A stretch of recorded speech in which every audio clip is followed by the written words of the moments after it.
Let's switch again back to isometric view. South is isometric. So this I have this. So again, I'm going to apply fillet on these edges. So type F again for fillet edge. This time I'm going to make it 2. Right click, click on radius, make it 2. And apply on this, enter.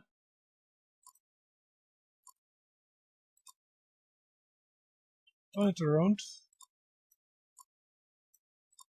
Also apply on this side.